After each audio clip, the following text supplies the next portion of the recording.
Good morning students. Last class में हमने पढ़ा था वेजिटेटिव रिप्रोडक्शन के बारे में। वेजिटेटिव रिप्रोडक्शन अनेक तरह से होता है।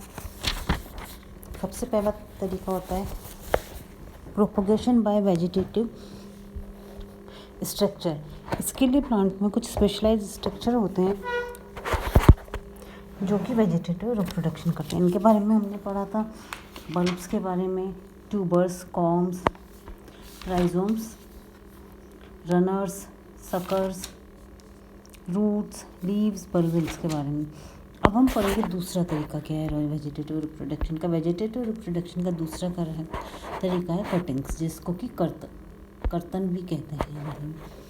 प्लांट का कोई भी ऐसा पार्ट जिसको कि काट के उसके एक पार्ट को मिट्टी में दबाने से जड़ें उत्पन्न होती हैं और नया पौधा बनता है, उसको कटिंग कहते हैं। कटिंग से पौधा बनने के लिए बहुत ज़रूरी है कि उसमें प्राइमरी मेरिस्टम प्रेजेंट हो। अगर कटिंग में प्राइमरी मेरिस्टम नहीं होगा तो उसमें रूटिंग नहीं होगी और उससे नया प्लांट नहीं बनेगा। हॉर्टिकल्चर या उद्यान कृषि में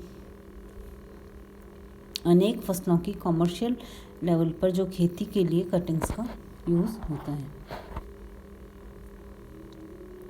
कटिंग वेजिटेटिव रिप्रोडक्शन की आर्टिफिशियल विधियों में सबसे ज़्यादा ईजी और फास्ट ग्रोइंग विधि है।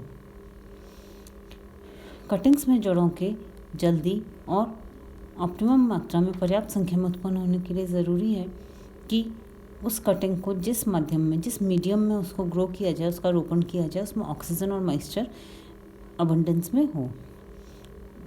प्राइमरी स्टेज में कटिंग्स को अलग से न्यूट्रिशन की आवश्यकता नहीं होती, क्योंकि जो कटिंग होती है उसमें अपने आप में न्यूट्रिशन होते हैं, लेकिन कुछ समय बाद जब वो ग्रो होने लगती है तो उसको न्यूट्रिशन की आवश्यकता होती है। उसके लिए सैंड, पीट, वर्मिकलाइट, स्फेग्नम, कोकोनट फाइबर्स आदि का यूज़ किया जाता है। तो ये हुआ कटिंग्स के बारे में बेसिक। अब हम देखें कि जो कटिंग होती है उसमें रूटिंग के लिए कौन से फैक्टर्स इंपॉर्टेंट होते हैं। कटिंग से जड़ों के विकास के लिए एक्सटर्नल और इंटरनल दोनों तरह के ही फैक्टर्स उसको प्रभावित करते हैं। सबसे पहले स्टॉक प्लांट की एज। स्टॉक प्लांट मतलब वो प्लांट जिससे कि कटिंग को लिया जाए। कटिंग में लीव्स और बर्ड्स की प्रेजेंस और नोट्स के कंपैरिजन में जो कटिंग को कहाँ से लिया जाता है वो सब। तो स्टॉक प्लांट की एज, कटिंग में लीव्स और बर्ड्स की प्रेजेंस और जो कटिंग है उसको नोट से कितनी दूर से लिया गया है। तो इसमें जो एक्सटर्नल फैक्टर्स हैं वो स्टॉक प्लांट की एज, कटिंग में लीव्स और बर्ड्स की प्रेजेंस और जो कटिंग को जहाँ से लिया है, नोट से जितनी दूर से लिया, वो इंटरनल फैक्टर्स में आता है। बहुत सारे प्लांट्स में ये देखा गया है, अगर हम एज को देखें तो मदर प्लांट की जैसे जैसे एज में वृद्धि होती है तो उसकी जो कटिंग्स होती हैं उनमें एडवेंटिस रूट्स बनाने की कैपेसिटी कम होती जाती है। मैंगीफेरा इंडिका या आम में जो 2-3 मंथ पुराने जो प्लांट्स हैं उनसे अगर कटिंग की जाए तो उसमें रूट्स की उत्पत्ति जल्दी होती है, जबकि 1-2 साल पुराने प्लांट से कटिंग ली जाए तो उसमें रूट्स देर से बनती हैं। वुडी प्लांट्स में अगर स्टॉक के बेसल पार्ट से जो कटिंग ली जाए उनमें एपिकल पार्ट्स की अपेक्षा रूट्स की प्रेजेंस की उत्पत्ति, एडवेंटिस रूट की उत्पत्ति ज़्यादा होती है। ऐसा इसलिए होता है कि तने के बेसल पार्ट में ग्रोथ हार्मोन्स और रूट प्रोमोटिंग सब्सटेंस की ज़्यादा कंसंट्रेशन होता है। जिन कटिंग्स में लीव्स या एक्सिलरी बड्स होती है उनमें रूट्स की उत्पत्ति जल्दी होती है। और अगर यदि कटिंग से लीव्स और बड्स हटा दी जाएँ, एक्सिलरी बड हटा दी जाए तो उनमें रूट्स का एडवेंटिस रूट का फॉर्मेशन देर से होता है। अगर कटिंग काटने के कुछ दिन पहले जो शूट लिया है उसमें पत्ती के नीचे ग्रिल बनाया जाए तो उसमें रूट्स की उत्पत्ति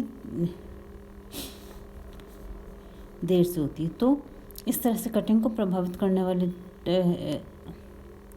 फैक्टर्स हैं स्टॉक प्लांट की एज, कटिंग में लीव्स व बर्ड्स की प्रेजेंस और नोट के सापेक्ष में कटिंग के बेसल पार्ट्स को कहाँ से काटा गया। इसके अलावा जो इसके एक्सटर्नल फैक्टर्स हैं वो लाइट, टेम्परेचर, वाटर तथा वो मीडियम जिसमें कि कटिंग को लगाया गया है। कटिंग में रूट इनिशिएशन के लिए पर्याप्त दीप्तिकाल या फोटो पीरियड की ज़रूरत होती है। दीप्तिकाल या फोटो पीरियड कितना चाहिए होता है किसी कटिंग को, ये उसमें उपस्थित कार्बोहाइड्रेट की मात्रा से डिसाइड होता है।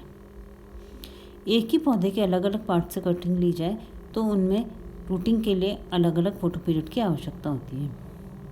अगर कटिंग प्लांट के वुडी पार्ट से लिया जाए तो उसमें कार्बोहाइड्रेट अबंडेंस में होते हैं, इसलिए उसमें रूटिंग के लिए छोटे फोटो पीरियड की आवश्यकता होती है। इसके अलावा अगर पौधे के जो सॉफ्ट पार्ट होते हैं, अपर पार्ट होते हैं, न्यू पार्ट होते हैं, उनसे कटिंग ली जाए तो उनमें कार्बोहाइड्रेट की कंटेंट कम होने के कारण उन्हें रूटिंग के लिए लंबे फोटो पीरियड की ज़रूरत होती है।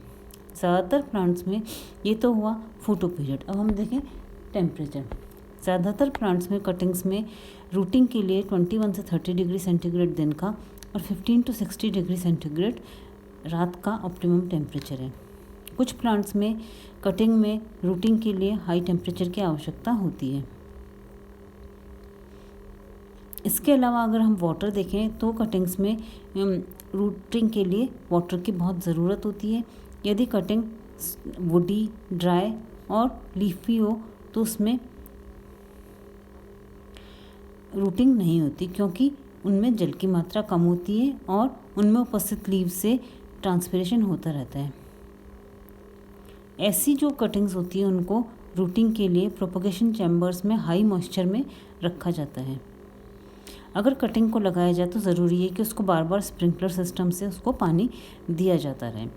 और ट्रांसपिरेशन से होने वाली ऐसी कटिंग्स में जिसमें ट्रांसपिरेशन से जल के हानि होने की संभावना है उसमें उपस्थित लीव्स को हटाई जाती है। तो हमने देखा कटिंग्स क्या होता है, प्लांट्स का वो भी कोई भी पार्ट जिसमें कि लीव्स उत्पन्न हो सकती हैं। अब कटिंग्स को प्रभावित करने वाले कारक, उसमें एक्सटर्नल और इंटरनल दोनों कारक होते हैं। इंटरनल रीजन कारक है स्टॉक प्लांट की एज, कटिंग में लीव्स व बर्ड्स की प्रेजेंस और उन कटिंग कहाँ से ली गई है।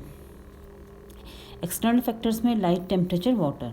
अब हम देखें दूसरा इसका कारण रूट कटिंग्स, फिर हम देखेंगे स्टेम कटिंग्स के बारे में।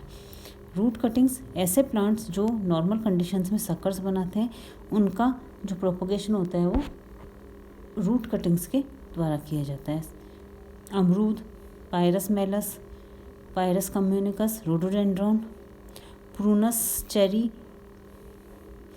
प्रूनस डोमेस्टिका, पम, इनमें जो कटिंग्स होती हैं वो रूट से ली जाती हैं। रूट कटिंग जो होती है वो मुख्यतः विंटर के बिगनिंग में तैयार की जाती है। इसका व्यास 0.5 सेंटीमीटर से कम रखा जाता है और अगली स्प्रिंग सीजन आने तक उसको मॉइस्ट रेत या लकड़ी के बुरादे में दबा के रखा जाता है। जैसे ही स्प्रिंग सीजन आता है रूट कटिंग्स को क्यारियों में लगा दिया जाता है। इनको दोनों तरह से लगाया जा सकता है, वर्टिकल, और कुछ प्लांट्स में ये जो कटिंग्स होती हैं वो हॉरिजेंटल लगाई जाती हैं, जैसे कि आइपोमिया बटाटा या शकरकंद। अब हम देखेंगे स्टेम कटिंग्स के बारे में। स्टेम कटिंग जैसे कि नाम पता पड़ रहा है स्टेम से ली जाती है। इसमें स्टेम का वुडी और हर्बल दोनों पार्ट लिया जा सकता है। इनका मुख्य एग्जाम्पल है क्राइजेंथेमम, जेरेनियम, डेलिया और कोलियस। इन प्लांट्स में तने के टर्मिनल लीफी पोर्शन की 10 से 15 सेंटीमीटर लंबी कटिंग तैयार की जाती है। ये कटिंग बहुत सॉफ्ट होती है, हर्बल होती है, इसलिए इनको विल्टिंग या मुरझाने से बचाने के लिए इनको ह्यूमिड चैम्बर्स में लगाया जाता है। इनमें ट्रांसपिरेशन को कम करने के लिए इनके बेसल पार्ट से लीव्स को हटा दिया जाता है और इनको रूटिंग के लिए कम तापमान, हाई मॉइस्चर और डिम लाइट में रखा जाता है। अगर कंडीशंस फेवरेबल हो तो इन प्लांट्स में रूटिंग बहुत जल्दी होती है। इसके अलावा कटिंग वुडी पार्ट से भी हो सकती है। अगर ये कटिंग प्लांट के सॉफ्ट लिग्निन रहित भाग से ली जाती है उसको सॉफ्ट वुड कटिंग कहा जाता है। ऐसी कटिंग्स में कार्बोहाइड्रेट की मात्रा कम होती है, इसलिए इनमें कुछ लीव्स रखी जाती हैं जिससे कि वो फोटोसिंथेसिस के द्वारा कार्बोहाइड्रेट का निर्माण कर सकें। इसके अलावा जैस्मीन और कुछ शर्ब में जो कटिंग होती है वो सेमी हार्डवुड भाग को इसमें काम में लिया जाता है। आम, अमरूद, लीची, बरगद आदि। इन कटिंग्स की लंबाई 15 से 30 सेंटीमीटर और मोटाई 2.5 से 10 सेंटीमीटर होती है। अगर कटिंग प्लांट के एपिकल पोर्शन से बनाई जाए, टर्मिनल पोर्शन, तो उसको टर्मिनल कटिंग कहती है। अगर कटिंग को लेटरल ब्रांचेस से तैयार किया जाए तो उसका ऊपरी भाग कोमल, सॉफ्ट और हर्बल और आधारी भाग वुडी होता है। इन्हें हील कटिंग कहते हैं। अगर शाखाओं के बेसल पोर्शन से ली जाए तो वो वुडी होती है और उनको मैलेट कटिंग्स कहते हैं। तो ये हुआ कटिंग्स के द्वारा वेजिटेटिव रिप्रोडक्शन कटिंग्स। अब हम नेक्स्ट क्लास में पढ़ेंगे लेयरिंग के द्वारा वेजिटेटिव रिप्रोडक्शन।